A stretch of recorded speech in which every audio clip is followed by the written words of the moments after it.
જય દ્વારકાધીશ। આજે છે ચેલેન્જનો 7મો દિવસ અને ફટાફટ નીકળી ગયા દર્શન કરવા માટે। એટલે હનુમાનજીના મંદિરે દર્શન કર્યા અને પછી આવી ગયા મહાદેવના મંદિરે, ત્યાં આવી ગઈ ટપકેશ્વર મહાદેવના દર્શન કર્યા અને પછી આવી ગયા ઘરે આવીને સીધું આપણે પડ્યું એપલ ખાઈને પછી ખાઈ લીધું। એપલ તો ખાઈ લે, એપલનો ફોન તો કહી દે।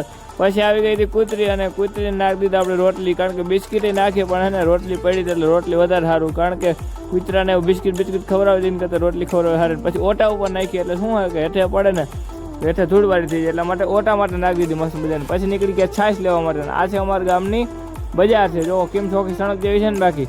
અને પછી એને પાણી યાર મૂકી દીધી છાશ, કારણ કે ઠંડી રહી એટલા માટે। અને પછી એને ઓઇલની કોથળી લઈને અને આપણે ચેન ઊંઘવાનું, કારણ કે ગાડી છે ને ધોઈતી એટલા માટે મસ્ત મજાનું ચેન ઊંઘી દીધું ને પછી ગાડીને ચકાટી મારવા માંડી, કારણ કે ધોઈતી ને એટલા માટે।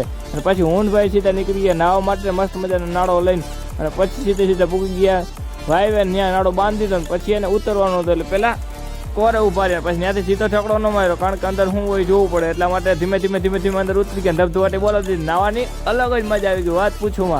અને પછી શું અહીંયા એક વસ્તુ બતાડું, જો આ હે ને નાળો બેસી ગયો, કારણ કે ચડવા ટાણે હે ને બેસી ગયો ને નાળો હલવાઈ ગયો, એટલા માટે આ બોડી દેખાડમાં હાલો પછી ફટાફટ નીકળવાનું હતું ઘર બાજુ। તો હું તમને મળું નેક્સ્ટ બ્લોગમાં, તમે હે ને ફોલો ઠપકાતા જજો, નકર જોઈ લો આમ થાય।